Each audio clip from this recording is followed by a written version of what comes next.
Hi friends, अगर आप हमारे वीडियो को सबसे पहले देखना चाहते हैं तो अभी हमारे चैनल को सब्सक्राइब करें और बेल आइकन दबाएं।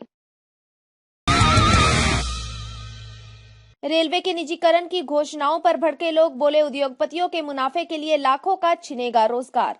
अब दिमाग से हटा दीजिए और भूल जाइए रेलवे की नौकरी, जो देश के सबसे ज्यादा उत्तर भारतीय युवाओं, खासकर की बिहारी युवाओं का सपना हुआ करता था। इंडियन रेलवे, जो देश का सबसे बड़ा सार्वजनिक उद्यम और सबसे बड़ा नियोक्ता कभी हुआ करता था, अब उसे खंड खंड कर प्राइवेटाइजेशन करने का पूरा रोड मैप मोदी सरकार ने कल जनता के सामने रख दिया है। रेलवे की दो बड़ी परीक्षाएं 2020 में होने वाली थी।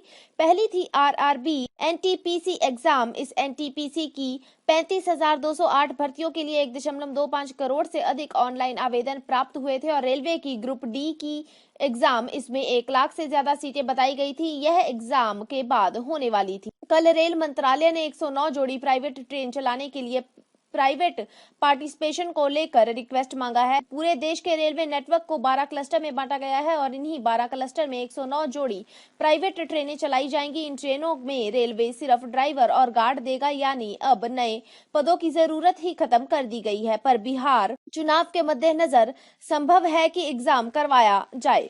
आज से ठीक 1 साल पहले जब रेलवे में निगमीकरण की सुगबुहागट शुरू हुई थी, तभी लिख दिया गया था कि निगमीकरण का आखिरी स्टॉप निजीकरण है। लेकिन पूरे साल सरकार ने रेलवे मंत्री इस बात को जुटलाते रहे, पर एक ना एक दिन सच्चाई सामने आनी ही थी। दरअसल सच तो यह है कि लखनऊ दिल्ली के बीच चलने वाली सभी प्राइवेट ट्रेन तेजस का प्रयोग बिल्कुल विफल साबित हुआ है। तेजस का ऑक्यूपेंसी केवल 62% था, जबकि अन्य ट्रेनों में सामान्यतः 70 से 100% की ऑक्यूपेंसी रहती थी। अक्टूबर 19 तक उसे महज 7.73 लाख रुपए का मुनाफा हुआ था, लेकिन इसके बावजूद एक फेल मॉडल को सफल बताकर 109 ट्रेनें चलाई जा रही हैं।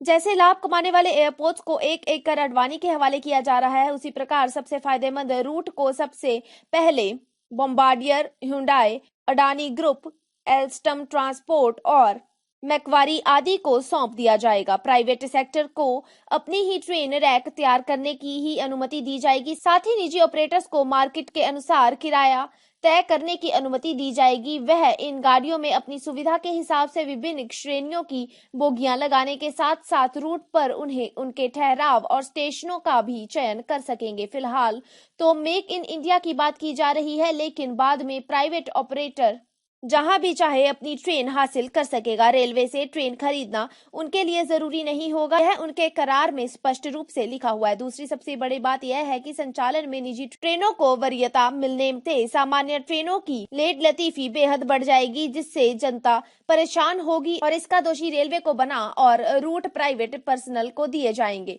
हम सभी जानते हैं कि निजी उद्यमों का मुख्य उद्देश्य केवल और केवल लाभ कमाना होता है और इसे जिस क्षेत्र में लाभ नहीं होता है वह वहां कार्य बंद कर देते हैं। पूरी दुनिया में आज रेलवे निजीकरण से राष्ट्रीयकरण की ओर लौट रहा है, लेकिन भारत में अडानी जैसे पूंजीपतियों को फायदा पहुंचाने के लिए मोदी सरकार प्राण प्रण से जुटी हुई है कि रेलवे में रोजगार देने की बात तो दूर, रोजगार छीना जा रहा है।